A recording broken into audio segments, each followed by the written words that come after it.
Todo parecía finalmente en paz. El viejo patriarca contemplaba el valle de Siquem, rodeado por la promesa y por la gratitud. Pero lo que Jacob no sabía es que la tragedia ya caminaba hacia su tienda. Una sola elección, una simple curiosidad, traería vergüenza, sangre y el dolor que marcaría generaciones. Dios había cumplido su promesa, pero la casa de Jacob estaba a punto de ser probada, y el nombre de Siquem sería recordado no por la paz, sino por la venganza, por la idolatría y por el dolor. El viento soplaba suave sobre el valle de Siquem, meciendo las tiendas de Jacob, quien ahora contemplaba con ojos enrojecidos la tierra que Dios le había prometido. Había cruzado el Jordán, y cada paso hasta allí era un vivo recuerdo de la fidelidad del Señor. Y Jacob llegó sano a la ciudad de Siquem, que está en la tierra de Canaán. Génesis 33:18. La oración hecha en Betel había sido respondida. Él había regresado en paz, como el mismo Dios lo había prometido. El patriarca miraba al horizonte y recordaba a Abraham, su abuelo, que en ese mismo suelo había levantado el primer altar al Señor. Jacob entonces levantó su propio altar, llamándolo Dios, el Dios de Israel. El sonido de las voces de su familia se unía en oración, resonando entre los antiguos collados. El altar humeaba, y el suave olor del sacrificio subía al cielo como símbolo de gratitud. El mismo suelo que un día recibió a Abraham, ahora albergaba a Jacob y a sus hijos, marcando el cumplimiento de la promesa divina. Sin embargo, la paz de Siquem pronto sería rota. La serenidad del valle, que antes albergaba canciones y oraciones, fue tomada por gritos y dolor. Dina, la única hija de Jacob, salió a ver a las hijas de la tierra. Génesis 34. Y lo que pareció un simple acto de curiosidad se convirtió en la puerta de la tragedia. La joven, encantada por la belleza y libertad de las hijas de Canaán, fue llevada a la vergüenza y al oprobio. Y como una piedra lanzada al agua, el error de una sola vida produjo ondas que alcanzaron toda la casa de Israel. Simeón y Leví, tomados por la ira y el deseo de venganza, maquinaban en silencio. Sus manos, que debían proteger, se volvieron instrumentos de muerte. Bajo el disfraz de un acuerdo de paz, derramaron sangre inocente. Y cuando el sol amaneció sobre Siquem, una ciudad entera yacía en ruinas. Cuando Jacob supo del crimen, sintió el corazón despedazarse. El viejo patriarca, curvado por el dolor, murmuró: «Me habéis turbado haciendo que huela mal entre los moradores de esta tierra, siendo yo poco pueblo en número. Se juntarán, y seré destruido, yo y mi casa». La mirada de Jacob se perdió en la distancia, y el silencio del campamento pesó como una sentencia. Comprendió ahora que el error de buscar amistad con el mundo trae frutos amargos. La casa que debía reflejar el carácter de Dios se había convertido en escenario de engaño y violencia. Y aun con el tiempo, la memoria no se borró. En Egipto, al bendecir a sus hijos por última vez, Jacob todavía recordó con lágrimas contenidas: Simeón y Leví son hermanos. Sus espadas son instrumentos de crueldad. Maldito sea su furor, porque fue violento, y su ira, porque fue cruel. Génesis 49, 5, 7. Era un eco amargo del dolor que un día destrozó Siquem. El crepúsculo teñía el cielo de tonos naranja y púrpura cuando Jacob se levantó del peso de la angustia. Sus ojos, enrojecidos por la tristeza, recorrían el campamento y veían la dura realidad que lo rodeaba. La crueldad y la falsedad habían arraigado en el corazón de sus hijos. Dioses extraños e ídolos ocupaban lugares en su propia casa. La idolatría, sutil y silenciosa, se había infiltrado incluso donde debía reinar la fidelidad a Dios. Jacob comprendió que la misericordia del Señor se manifestó al ahorrarles el castigo que podrían merecer, y que la protección divina sobre su familia no podía tomarse como mero acaso. Cada acto de insumisión, cada pequeño desvío de fe, se volvía una piedra en el camino de la redención. Su corazón pesado reflejaba el conflicto entre el dolor por el error de los hijos y la esperanza en la promesa divina. Mientras el campamento se llenaba de murmullos y miradas inquietas, la voz del Señor sonó en el interior de Jacob, convocándolo a partir a Betel, al sur, el lugar de su primera visión, y del voto sagrado. Betel no era solo una memoria, sino un punto de encuentro con lo divino, un hito de promesas cumplidas. Antes de partir, Jacob tomó una decisión firme. La casa debía ser purificada. Con serena autoridad ordenó: «Quitad de entre vosotros los dioses extranjeros, y purificaos y mudad vuestros vestidos. Y levantémonos y subamos a Betel, y allí haré un altar al Dios que me respondió en el día de mi angustia, y que estuvo conmigo en el camino por donde anduve». Génesis 35, 2, 3.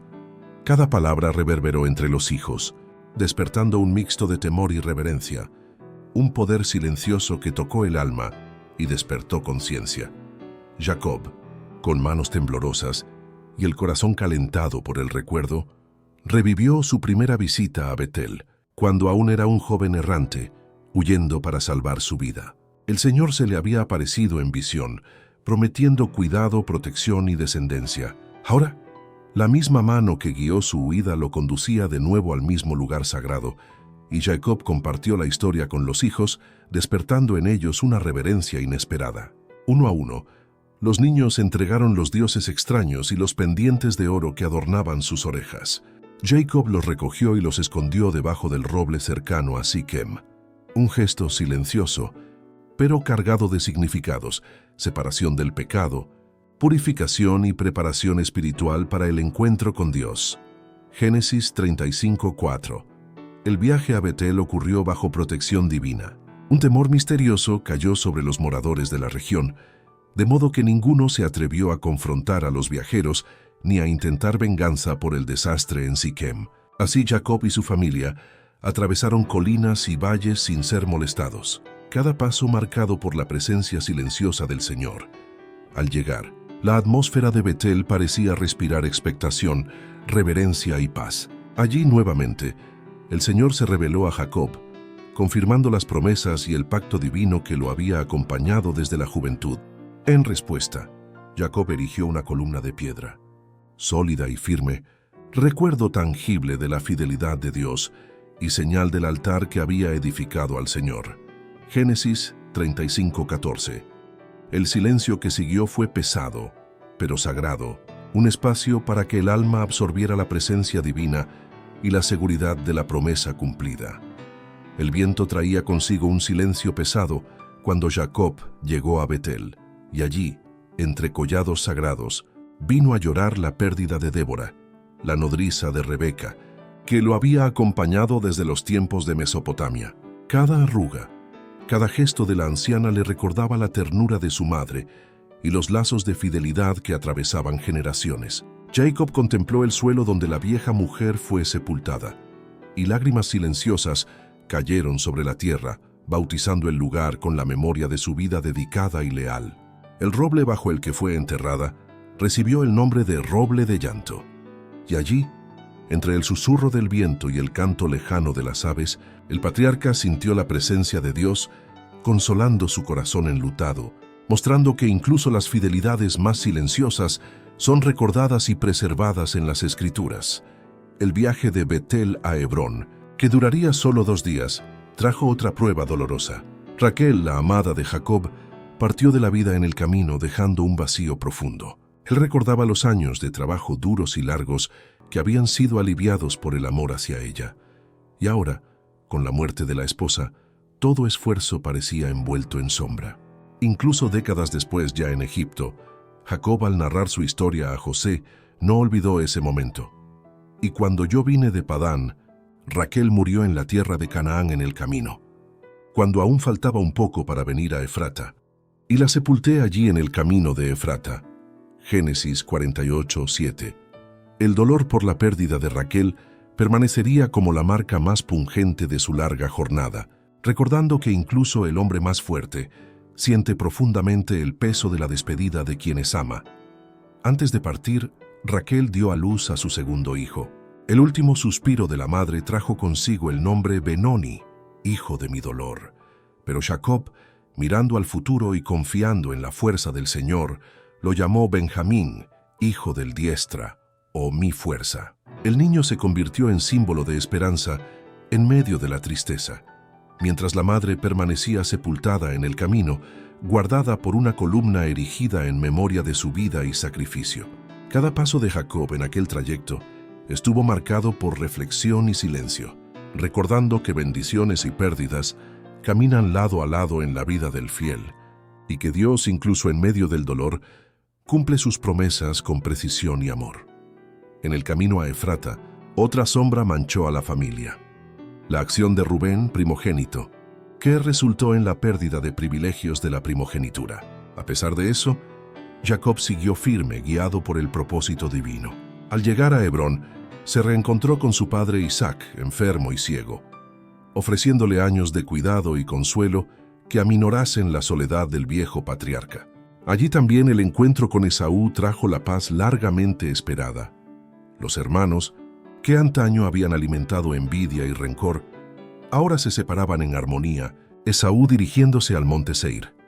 Dios, en su providencia, concedió a Jacob no solo riqueza material, sino también la mayor bendición del entendimiento, la reconciliación y la seguridad espiritual, permitiendo que ambos prosperaran dentro del plan divino, aunque por caminos separados. Génesis 36:7. El silencio flotaba sobre el campamento de Jacob, mientras el recuerdo de Esaú, su hermano, se mezclaba con el peso de las elecciones humanas ante Dios. Ambos habían sido instruidos en los caminos de la verdad, ambos poseían libertad para andar en los mandamientos divinos y alcanzar el favor del Señor. Sin embargo, sus veredas divergieron. Esaú dio valor a los bienes terrenos, a las satisfacciones inmediatas, mientras Jacob, aunque por medios tortuosos y defectuosos, buscó la herencia espiritual, la bendición de la fe y la comunión con Dios. El patriarca recordaba ahora que la elección divina no es arbitraria. El que cree en el Hijo tiene vida eterna, pero el que no cree en el Hijo no verá la vida. Juan 3:36, y que la obediencia al Señor, la vigilancia, la oración y la fe constante son criterios que establecen la verdadera herencia. Cada elección humana tenía un precio, cada decisión un reflejo del propio alma ante Dios. Jacob comprendía profundamente que los caminos de Dios son justos y que la gracia se concede a todos, pero los resultados dependen de la obediencia y del carácter moldeado por la fe. Esaú, al despreciar la herencia espiritual, se separó voluntariamente del pueblo de Dios entregándose a lo que pasará. Jacob, si bien inicialmente astuto y calculador, aprendió, mediante experiencias dolorosas y enfrentamientos con su propia falibilidad, a someterse enteramente a la voluntad divina. La noche en el Yabok, cuando luchó con el ángel, fue el punto de transformación. La astucia y el engaño fueron consumidos, y en su lugar surgieron la sencillez, la verdad y la confianza sincera en el brazo todopoderoso. El patriarca sentía ahora la paz que acompaña al carácter refinado, el oro verdadero de la fe que emerge tras las llamas de la prueba. Los recuerdos de la vida de Jacob, sus luchas, engaños y conquistas, estuvieron permeados por el toque constante de Dios que guiaba incluso los pasos más inciertos. Aprendió que la búsqueda de la bendición por la habilidad humana genera conflicto con la providencia divina y que el verdadero valor reside en la fe, la humildad y la perseverancia. Así cada acto de Jacob, desde la travesía del Jordán, la purificación de la casa en Betel, hasta la reconciliación con Esaú, se convirtió en una lección viva de sumisión y fidelidad. Los elementos inferiores de su carácter se consumieron en el horno de la experiencia, y en su lugar brilló la fe que unió a Abraham e Isaac, ahora visible en Jacob, su rostro reflejando serenidad, sus manos levantadas al cielo, y su espíritu alineado con la voluntad del Señor, listo para cumplir la promesa que Dios le hizo a él y a su descendencia.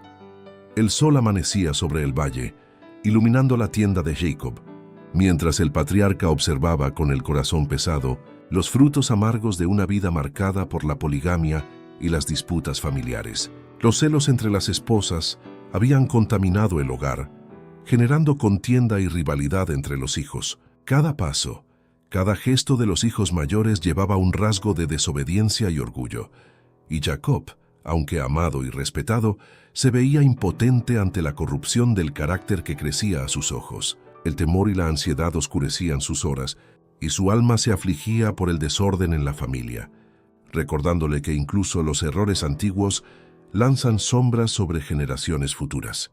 Entre esos hijos, sin embargo, surgía una luz rara y pura: José, primogénito de Raquel. Su belleza delicada y firme reflejaba no solo la armonía de la apariencia, sino la pureza de su corazón. Alegre, activo y obediente, mostró desde temprano ardor moral y firmeza de carácter. Escuchaba las instrucciones del Padre con atención reverente y buscaba andar en los caminos de Dios, demostrando amabilidad, fidelidad y veracidad en cada acto. La pérdida de su madre estrechó aún más los lazos con Jacob, que llegó a amar a José con intensidad incomparable, nutriendo por él un cuidado y afecto que se destacaban entre todos los hijos. Génesis 37:3. Sin embargo, el amor paternal, cuando se manifiesta de forma visible, se volvió fuente de discordia. Los hermanos, al observar el cariño y los privilegios concedidos a José, se sintieron dejados de lado y se inflamaron de envidia. Cada reprensión del joven a sus hermanos por actos errados aumentó el odio contra él. Jacob, cauteloso, trató de corregir sin provocar ira, pidiéndoles que respetasen las canas y, sobre todo, que no deshonrasen a Dios con su impiedad. Pero los hijos solo escondían exteriormente el resentimiento que los consumía por dentro. Y cada gesto de José, por puro que fuera, se volvía motivo de sospecha y rencor. El punto culminante de la envidia vino con el imprudente regalo de Jacob, un manto de colores vivos, señal de distinción y preferencia, que hizo la parcialidad del padre aún más evidente. Este gesto, unido al relato de un sueño de José, transformó el amor paternal en combustible para la ira de los hermanos. He aquí que estábamos atando gavillas en medio del campo, y he aquí mi gavilla se levantó y también quedó firme. Y he aquí vuestras gavillas rodearon y se inclinaron ante la mía. Génesis 37:7. El sueño, simple en apariencia, fue interpretado como anuncio de primacía y dominio, despertando en cada corazón hermano una tormenta de odio y envidia, preanunciando el conflicto venidero, que cambiaría para siempre la vida de la familia de Jacob. El cielo de Dotán, azul profundo y claro, parecía testigo del desenlace de un drama inevitable. José, con el corazón ligero y la mente concentrada en la misión de su padre, avanzaba entre colinas y valles, sintiendo el viento en el rostro y el cansancio en sus pies. Sin sospechar lo que le aguardaba, se movía con alegría y confianza, creyendo que hallaría a sus hermanos y les traería buenas noticias a Jacob. Pero sus hermanos, observando desde la distancia, no veían la figura de José con ojos de afecto. Antes que sus corazones ardían de odio y envidia. ¿Pues reinarás sobre nosotros? ¿Dominarás sobre nosotros? Génesis 37:8, exclamaron, con voz cargada de ira, resentimiento y antiguo rencor, mostrando que incluso la pureza y la inspiración divina pueden despertar oposición en corazones endurecidos. El segundo sueño de José, aún más luminoso y simbólico, inflamó aún más la furia de los hermanos. He aquí que el sol, la luna y 11 estrellas se inclinaban a mí. Génesis 37:9. Cada palabra pareció clavar una espada en corazones que se negaban a aceptar la superioridad de la fe y del carácter. Jacob, al oír el relato, no desanimó al hijo. Lo reprendió con cautela, preguntando: ¿qué sueño es este que has soñado? ¿Acaso iremos yo y tu madre y tus hermanos a inclinarnos ante ti en tierra? Génesis 37:10. Su advertencia, aunque severa en apariencia, estaba templada por la esperanza y la fe de que el Señor hablaba al corazón de José, revelando el futuro de su descendencia y de Israel. José, guiado por el amor al Padre y la obediencia, partió a encontrar a sus hermanos. Caminó por kilómetros y más kilómetros, atravesando montes y valles, llevando en sí no solo el peso del viaje, sino la esperanza de aliviar la ansiedad de Jacob. Sin embargo, la ausencia de noticias y el desvío de los hermanos hacia Dotán alargaron la jornada, y su corazón se mantuvo firme, sin temer la maldad que los hermanos ocultaban. Avanzaba sin imaginar la trama silenciosa que se formaba, sin percibir que cada paso lo acercaba a un peligro que cambiaría para siempre su vida y la historia de su familia. Cuando finalmente lo vieron acercarse, La visión de José, el gran soñador, desató entre ellos una tempestad de resentimiento y rencor. Ignorando por completo el esfuerzo, la fe y el amor del joven, la capa colorida, regalo de Jacob, se volvió símbolo de parcialidad y provocó la decisión sombría. Matémosle y arrojémoslo en alguna de estas cisternas, y diremos, una bestia salvaje se lo comió. Y veremos qué será de sus sueños. Génesis 37:20. El odio, cultivado silenciosamente por años de envidia y rivalidad, se transformó en acción planificada, mostrando cómo los celos y la maldad humana pueden, incluso frente a la inocencia y la pureza, trazar caminos de sufrimiento y servir, sin saberlo, a propósitos del Señor. El sol castigaba la tierra de Dotán cuando José, aún ajeno a su destino, se acercó a los hermanos. Su alegría y confianza se tornaron rápidamente en horror al percibir la furia en los rostros que lo rodeaban. Lo agarraron con fuerza, le arrancaron la capa que simbolizaba el amor de Jacob y lo llenaron de burlas y amenazas. Sus ruegos no conmovieron a los corazones endurecidos. Cada gesto y cada palabra fueron guiados por el odio y los celos. Sin compasión, lo arrastraron a una cisterna profunda cavada de antemano, donde José fue lanzado, y la piedra del destino selló su prisión provisoria.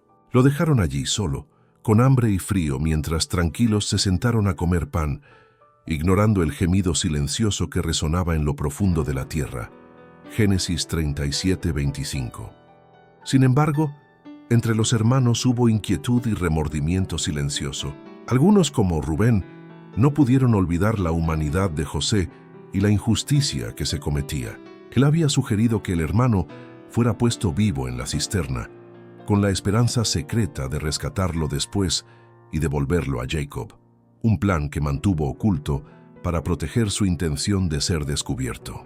Pero la providencia presentó su curso en la forma de una caravana de ismaelitas que atravesaba la región, transportando especias y mercancías hacia Egipto. La presencia de esos viajeros cambió radicalmente el curso del plan mortal de los hermanos Judá, al percibir la oportunidad de proteger a la vez su propia sangre y los intereses de la familia. Propuso vender a José a los mercaderes, en lugar de dejarlo perecer en la cisterna. ¿Qué ganancia sería si matamos a nuestro hermano y escondemos su sangre? Motivo para Fraze. Recordó que, aun en medio del odio y la envidia, permanecían unidos por la sangre y el lazo familiar. La propuesta, astuta y fría, encontró consenso inmediato, y José fue rápidamente sacado de la cisterna, aún confundido y atónito.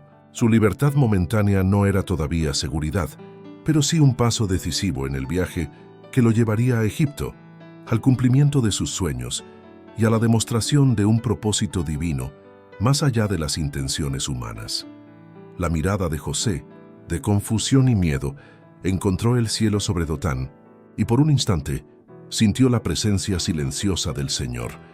La capa arrancada, las manos que lo sujetaban y la fría negociación de sus hermanos no eran más que instrumentos, en manos de la providencia, para conducirlo al plan que Dios había trazado para él. Cada paso hacia los mercaderes, cada gesto que parecía humillante o amenazador, fue parte del camino que conduciría a José a la grandeza y a la futura redención de su familia. En ese instante, sin comprender aún, José comenzaba a vivir el desenlace que la fidelidad y la obediencia le tenían reservado, mientras la injusticia de los hermanos servía, sin que ellos lo supieran, a los propósitos del Altísimo. El cielo pareció pesar sobre José cuando la verdad se presentó en su mente como un relámpago. Estaba entregado a merced de extraños, esclavo de manos desconocidas, y el miedo a perder la libertad, mayor que el propio temor a la muerte, se apoderó de su espíritu. Sus ojos suplicaban a los hermanos, clamando por misericordia, pero sus súplicas cayeron en oídos endurecidos. Algunos sintieron una pizca de compasión, pero el temor a la burla y la fuerza de la decisión colectiva silenciaron cualquier impulso de piedad. La caravana de ismaelitas avanzó velozmente, y José, aún confundido y afligido, desapareció de su vista, llevando consigo la incertidumbre del futuro y el dolor de ser traicionado por los propios hermanos, quienes deberían amarlo. Rubén, volviendo a la cisterna con la intención de salvar a José, se encontró con el vacío, y la desesperación se apoderó de su alma. Se rasgó las vestiduras y maldijo su propia hesitación. Corrió en busca de sus hermanos, pero fue demasiado tarde. El plan se había consumado. El remordimiento comenzó a entrelazarse con el miedo de Jacob, y la conciencia de que ya no podrían reparar el mal los obligó a unirse en la farsa. Con un cabrito sacrificado, sumergieron la túnica de José en la sangre y la presentaron al padre como prueba de una muerte imaginaria. La tensión y el terror que anticiparon al crear la artimaña ahora se manifestaban ante la angustia real de Jacob, que al ver la túnica exclamó con voz temblorosa: «¡Es la túnica de mi hijo! Una bestia salvaje se lo ha comido». Ciertamente José fue despedazado. Jacob rasgó sus vestiduras en señal de dolor, se vistió de cilicio y lamentó muchos días, sumergido en un sufrimiento que parecía no tener fin. El llanto profundo de un padre por la pérdida del hijo predilecto resonó entre los collados, y ningún consuelo pudo penetrar la herida abierta en su corazón. Sus hijos e hijas intentaron acercarse, pero eran impotentes ante la magnitud del dolor del patriarca. «Con llanto bajaré a mi hijo al sepulcro», clamaba Jacob, palabras cargadas de desesperación e incredulidad, mientras la realidad del engaño y la traición se solidificaba. Los hermanos, aunque aterrorizados por el peso de lo que habían hecho, mantuvieron la verdad en secreto, temiendo la justa reprensión del padre, pero viviendo con la carga del crimen cometido, una carga que ya no podía ser removida. La historia de Jacob y de su casa nos recuerda que incluso entre las ruinas del dolor, Dios continúa escribiendo redención.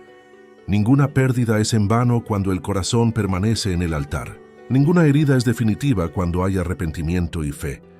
Como Jacob, somos llamados a dejar atrás los ídolos, a purificar nuestra casa y subir nuevamente a Betel, el lugar donde la voz de Dios aún habla y donde sus promesas se renuevan.